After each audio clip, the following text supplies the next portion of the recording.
Hello guys, sa for today's video, pumunta nga pala ako dito guys sa Mary Chris.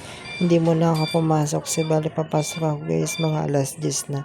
Kasi nga dinala ko muna dito si Choco sa paggawa ng motor kasi nang pumunta kasi ako guys sa Antipolo is nahirapan ako umuwi kasi gabi na ako umuwi. Medyo madilim kasi yung headlight guys ng aking motor kaya pinapalitan ko siya ng bago. Pinapalitan ko siya guys ng it's LED. Medyo mura nga lang pala guys yung LED guys.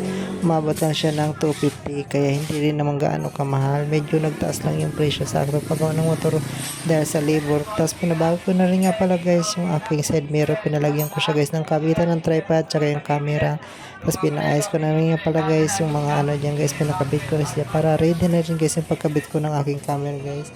So ayan, naayos na nga pala guys ng mekaniko guys yung aking side mirror. Tapos na rin nga pala siya dyan sa pagkabit ng ilaw guys.